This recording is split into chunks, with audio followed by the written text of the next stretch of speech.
Dieses Mal sind wir unterwegs im Chiemgau.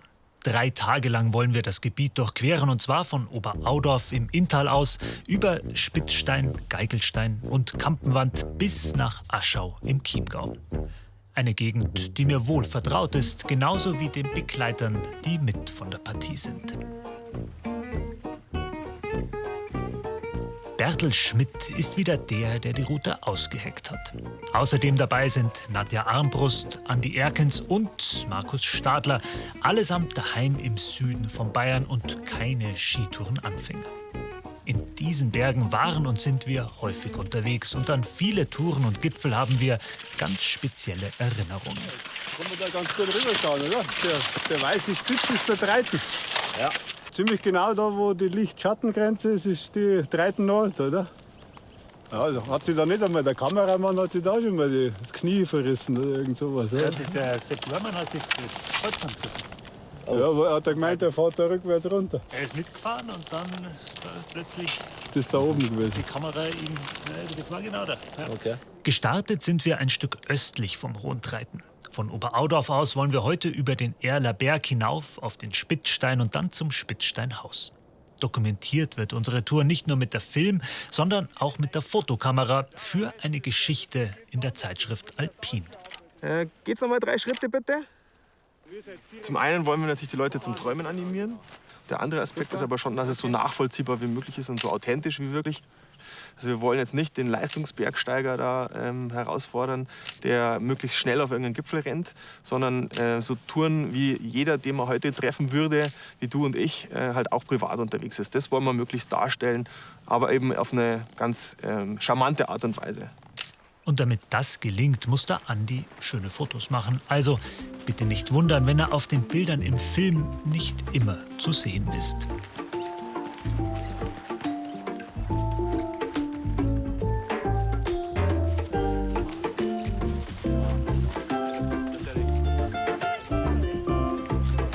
Für Nadja, die zurzeit Volontärin beim Bayerischen Rundfunk ist unsere Tour eine echte Premiere. Mehrere Tage am Stück war sie noch nie auf Skitour, obwohl sie sich in den letzten Jahren zu einer begeisterten Tourengeherin entwickelt hat. Mir war es irgendwann auf der Piste zu voll. Ich wollte auch nicht nur abseits fahren. Gerade seitdem ich arbeite, habe ich so das Gefühl, ich möchte irgendwie am Wochenende mehr Ruhe haben. Und dadurch ist es irgendwie immer mehr geworden. Und jetzt habe ich auch super viele Freunde, die gehen. Ich habe das Gefühl, es ist super beliebt bei ganz vielen Leuten. Und jetzt zieht es mich eigentlich eher zum Skitouren als zum normalen Skifahren in die Berge. Ob Nadja auch diese Tour gefallen wird? Sie wird grandiose Aussichten, aber kaum spektakuläre Abfahrten mit sich bringen. Das ist jetzt der Kaiser, gell? Ja, Eckersfinn, ja. Mhm. Da sieht man jetzt auch schon gut, wie es morgen weitergeht. Und da drüben, ja. Drüben die Alm, gell? Und da, wo die Waldschneise da so gerade aufzieht, da geht's rauf. Oben nach links. Nach links weg, und da ist dann schon der Wandberg. Genau. Wandberg. Wandberg, und dann müssen wir vom Wandberg hinten zur Briner Hütte runter. Gut. Heute. Erstmal heute, ja. Das haben wir heute noch. Eine Skidurchquerung des Chiemgaus, die Sinn ergibt und Spaß macht. Die muss man sich selber austüfteln. Doch genau das ist Bertels Spezialgebiet. Wichtig ist, dass einmal die Kampenwand dabei ist, weil jeder kennt vom Chiemgau die Kampenwand und den Geigelstein. Die zwei gehören zusammen. Und es ist halt irgendwie so, wenn man jetzt noch mehr dazu, den Hochfällen und so weiter dazu nehmen will, dann muss man wieder tief ins Tal. Ja, das ist halt dann eine größere Aktion. Und jetzt haben wir halt den riesen Vorteil, dass wir mit dem Zug anreisen können und nachher wieder mit dem Zug heimreisen können und kriegen einen guten Teil vom Chiemgau mit. Also der Heimat vom Markus, der in der Nähe von Rosenheim wohnt. Als Autor von Skitourenführern kennt er viele schöne Gebiete und kann gut einordnen, was ihm an seinen Bergen besonders gefällt. Ich finde es relativ vielfältig einfach. Also ich kann sowohl ziemlich lawinensichere und gemütliche Touren aussuchen, kann aber, wenn ich will, vor allem wenn ich gute Schneeverhältnisse habe, auch ruhig mal ein bisschen steilere Flanken finden. Und was ein bisschen ein Unterschied ist, finde ich, dass man merkt, im Spitzengebiet die Nähe zu München einfach mehr. Also da ist einfach nur mehr los. Also da Richtung Chiemgau ist schon noch Betrieb, aber ist erträglicher. Damit hat er zweifellos recht, der Markus. Zumindest heute hält sich der Andrang auf den Spitzstein in Grenzen. Auch den Gipfel haben wir ganz für uns alleine. Der Chiemsee, da ist die Kampfwand, da wollen wir auch noch hin, gell? Ja, Aber nicht mehr hoffentlich kommt das blaue Loch wieder, gell? Weil das könnte man gut brauchen. Das könnte man gut fahren. Wäre schlecht, wenn sie nachher weg ist, die Wand. Sie bleibt schon da, aber sehen sollte man sie. Ja, jetzt schauen wir mal. Da hinten sieht man dein Haus, oder? Wo du wohnst. Ja, es müsste ungefähr auf Rosenheim, also da unten sieht man auf alle Fälle Rosenheim, ich bin mir jetzt nicht ganz sicher, ich glaube, man sieht uns jetzt gerade nicht mehr, wir sind ganz knapp hinter der Kante. Aber wirklich voll daheim, gell? Ja, genau. Also Hochriest sehe ich bei uns vom Fenster aus. Markus, wie oft warst du heuer schon am Spitzstein? Heuer ist das zweite Mal. Das zweite Mal jetzt? Ja, ja. Und insgesamt? Keine Ahnung. So ein- bis zweimal im Jahr im Durchschnitt. Also ist jetzt, ich bin keiner, der so einen Hausberg hat, wo er 10-mal im Jahr aufrennt. Jetzt sind ja unsere Berge eigentlich ganz fade Buckel im Vergleich zu echten Bergen, oder? Naja, aber zumindest ist die Aussicht grandios. Also ich finde, wenn man da so Richtung Kaisernau schaut oder in die Berchtesgadener da fahren, das ist schon ein super Blick. Und da unten sieht man raus, die Seen, Chiemsee oder Inntal runter. Also ich finde das schon mal cool, wenn man so den Gegensatz dann hat und auch ins flache Land aussieht. Das ist, hast du halt einfach, wenn du in die Kitzbühler bist, nicht. Da sind rundum ähnliche Berge. Ja. Ist da eigentlich schon vom Charakter her ein bisschen vielfältiger.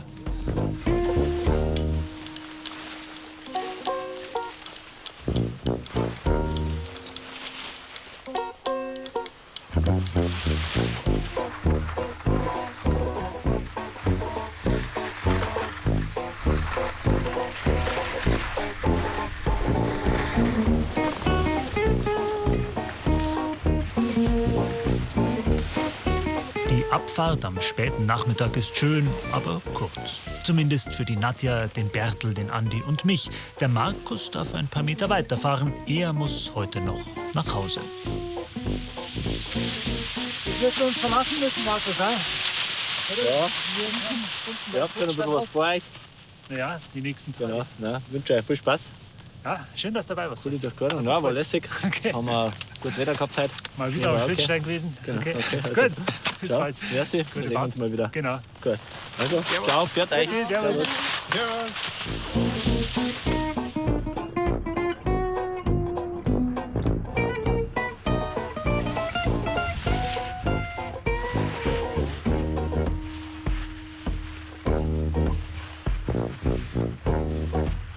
Als Orientierung sympathischer nochmal. Ja, aber deswegen, wo können wir runterfahren? Hier unten, oder? Ein bisschen Anfahrt ist schon dabei, aber Das ist für ein Bertel, oder? Ist das alkoholfrei? Genau. beides du. Das bin ich. Dankeschön. Danke denn. Trinken wir erst einmal. Auf die erste geschaffte Platte. Passt.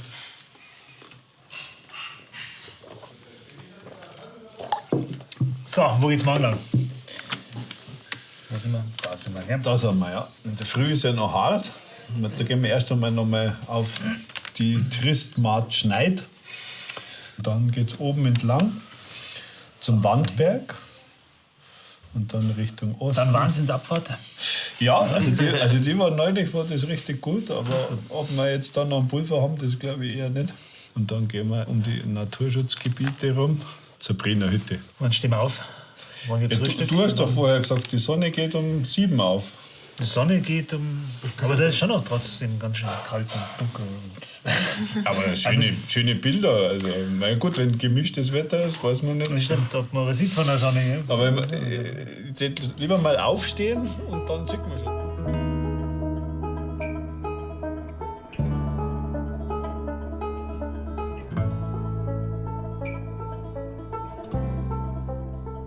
Wir sind früh aufgestanden. Immerhin haben wir heute einiges vor. Wunderbar, schön drin. Erstmal nehmen wir den Nachbargipfel des Spitzsteins mit. Tristmalen-Schneid heißt er. Dann geht es runter nach Sachrang und auf der anderen Talseite über Karspitze und Wandberg zur Briener Hütte. Doch bis dahin ist es noch weit.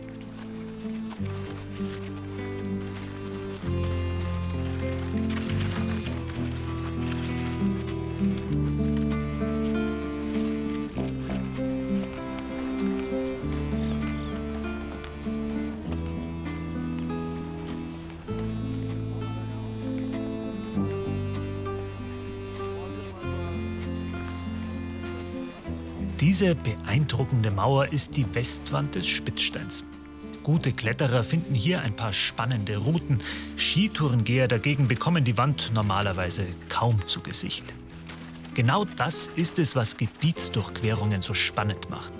Wir sind oft jenseits der üblichen Routen unterwegs, lernen unbekannte Seiten wohlvertrauter Berge kennen und kommen auf Gipfel, von denen wir noch nicht mal so genau wissen, wie sie eigentlich heißen. So, sind wir jetzt auf der Schneid oder die Schneid? Das Messer hat die Schneid und der Berg. Der Schneid. Aber was heißt der die Bodenschneid? Oder der Bodenschneid. Oder der Bodenschneid? Ich wäre für die Schneid. Für die Schneid. Ja. Ich bin auch für die Ja, Schneid. abstimmen? Ja. Den Zapfhahn brauchen wir Da nicht. brauchen wir den Schneid.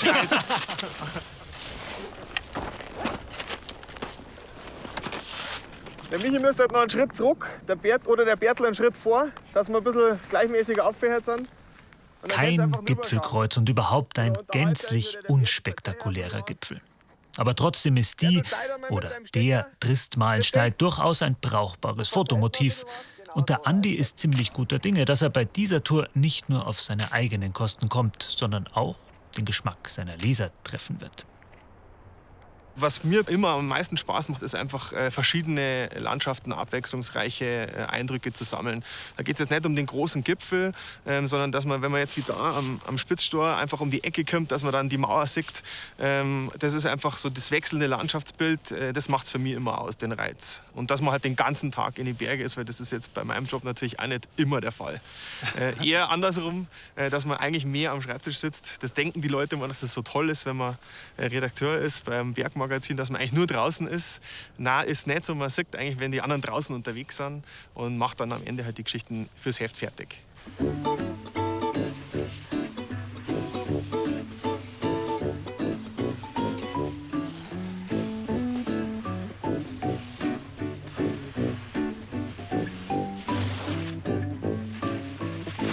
Die ganz große Abfahrtsfreude kommt auf den Hängen hinunter nach Sachrang ehrlich gesagt nicht auf. Für die Nadja wäre das eigentlich ein guter Grund, so eine Tour gar nicht erst anzugehen.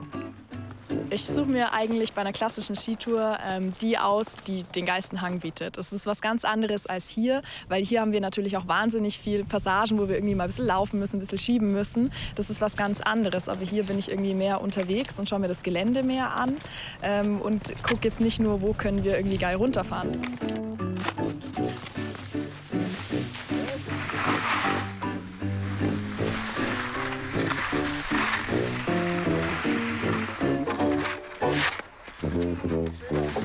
Irgendwann haben wir dann alle Hindernisse auf der Abfahrt überwunden und kommen nach Sachrang, wo wir Till Gottbrat treffen, einen guten Freund, der dort seit vielen Jahren zu Hause ist.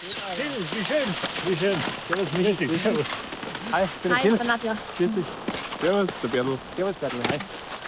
Jetzt kommen wir gerade von der wie heißt der? Tristmalenschneid. Tristmalenschneid. Die oder der? Wir waren uns nicht Ich einig. glaube, die Einheimischen sagen die. Einer sagen, Also ich sag die, aber ich bin ja kein Einheimischer, ich bin ja zugereist. also, weiß ich auch nicht genau. Ja, und heute, das kennst du auch, wo wir heute hochgehen. Wann, Ja, also irgendwie kenne ich alles hier. Ja. Wenn man hier wohnt, dann lässt sich das nicht vermeiden. ja. Gut, dann packen wir es, oder? Noch so ein angenehmer Effekt einer Durchquerung der heimischen Berge. Es ist die perfekte Gelegenheit, mal wieder eine Tour mit alten Bekannten zu unternehmen. Gestern mit dem Markus, heute mit dem Till, der seine Wahlheimat aufs Äußerste schätzt.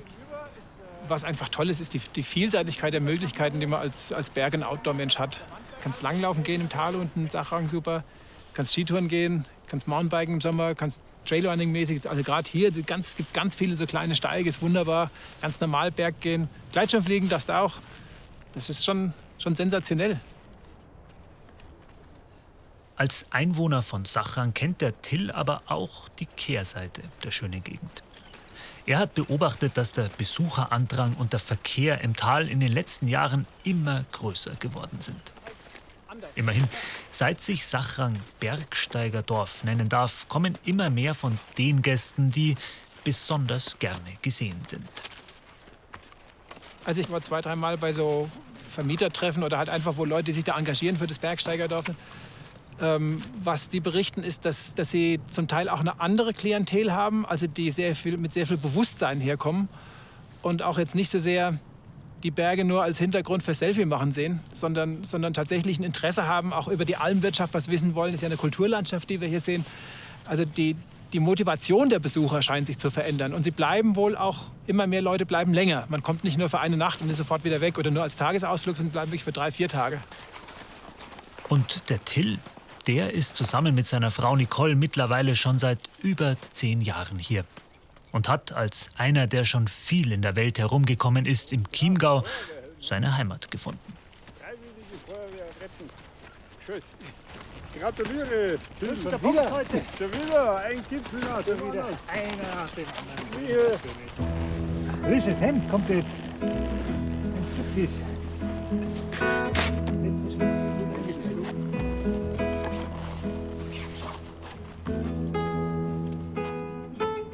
Solche Momente wie hier auf dem Gipfel des Wandbergs sind etwas Besonderes. Doch kann sie auch einer, der so etwas jeden Tag erleben kann, noch genießen?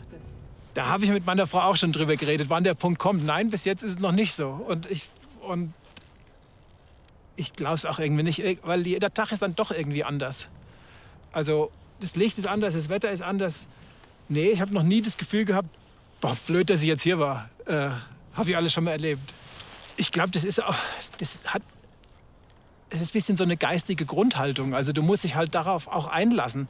Und was, glaube ich, wichtig ist, ist, dass man Zeit zum Schauen, Hören, Fühlen, Riechen, Genießen hat. Wenn man sich das nimmt, nimmt man auch immer wieder Unterschiede wahr. Also Nicole und ich sind zum Beispiel sehr gut darin, auch uns mal eine Stunde irgendwo hinzusetzen und gar nichts zu machen, nur zu schauen. Da passiert ja auch nichts, die Stunde eigentlich. Ist ja theoretisch langweilig. Na, die ist sehr wertvoll.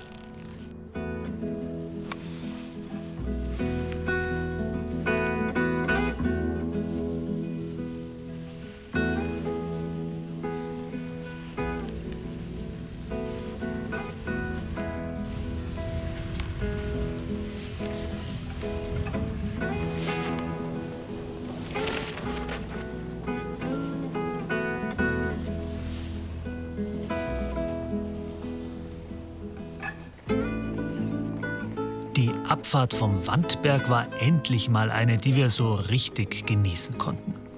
Allmählich rückt das Ziel des heutigen Tages näher, die Briener Hütte. Angekommen! Angekommen. Ein guter Tag war's. Ein guter Tag, ja. Du verlängst uns jetzt, oder? Er muss nach Aschau noch heute Abend. Ja, schön, dass du dabei warst. Danke dir. dass ich Ciao, dabei komm sein gut durfte. runter. Mache ich. Das ist der Rodel. Ciao, Der Rodelbahn ist Ciao. sicher. Mach's gut, vielen Dank. Ciao, bitte.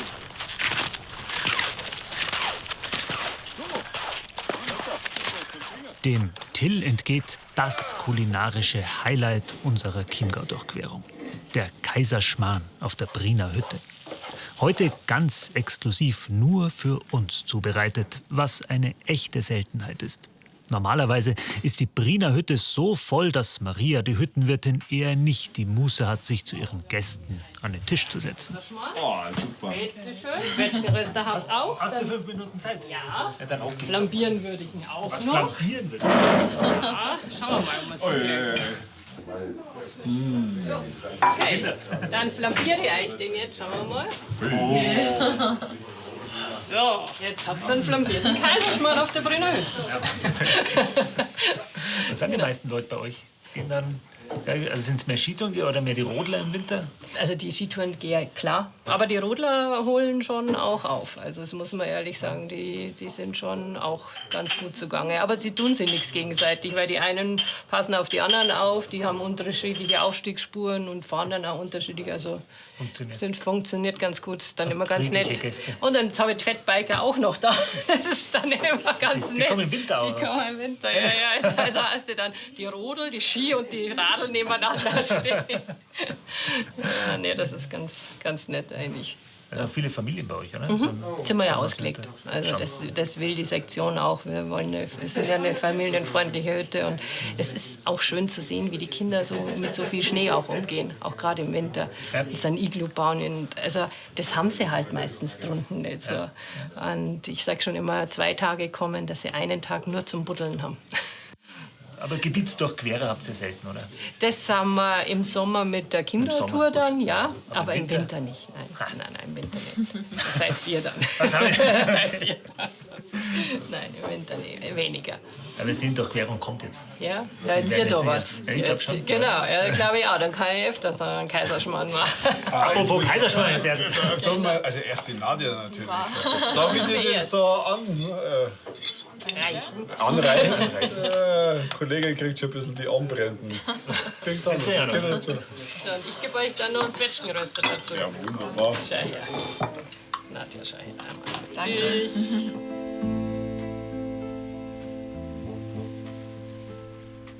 Der nächste und leider schon der letzte Tag unserer Tour.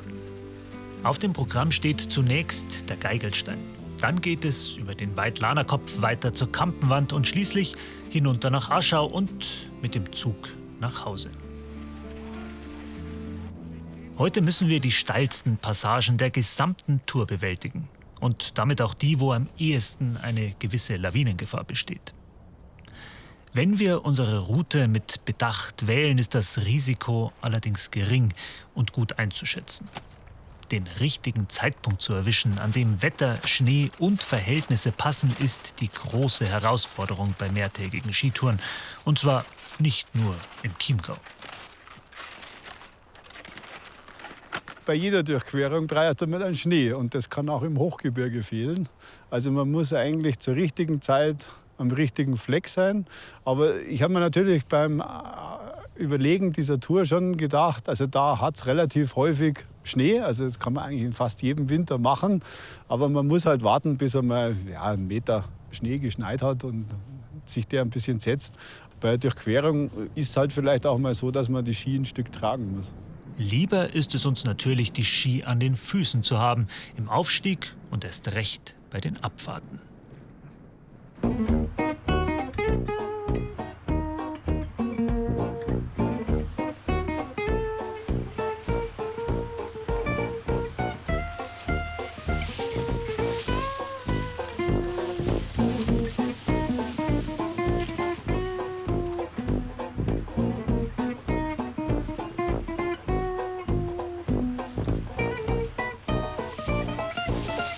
Die Nordwestflanke des Breitensteins ist einer der schönsten Skihänge des gesamten Chiemgaus, den wir aber nicht bis zum allerletzten Meter auskosten, denn nach der Abfahrt geht es gleich wieder hinauf, Richtung Geigelstein.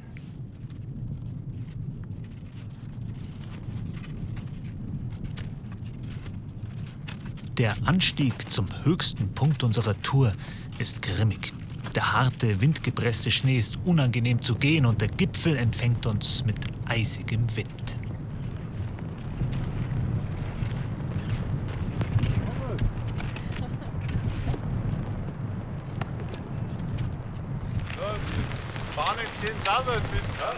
Die Kampenwand, das letzte Ziel unserer Tour, wirkt schon zum Greifen nah, ist aber noch ein paar Stunden bergauf und bergab von uns entfernt. Die Abfahrt vom Geigelstein ist wieder eher eine lästige Pflicht als ein großes Skivergnügen. Aber weit geht es eh nicht hinab. Dann müssen wir schon wieder die Felle aufziehen und aufsteigen. Ein Trott, den wir genießen. Denn inzwischen sind wir angekommen im wunderbaren Rhythmus des Unterwegsseins. Du lässt irgendwie so die Sachen im Tal und dann schläfst du auf der Hütte. Am nächsten Tag geht's weiter. Du kommst in einen anderen Rhythmus als wie bei einer Tagestour. Dann denkst du, was ist nächsten Tag? Musst du vielleicht in die Arbeit. Und bei der Skidurchquerung weißt du, okay, es geht mehrere Tage so und ich komme in diesen Rhythmus.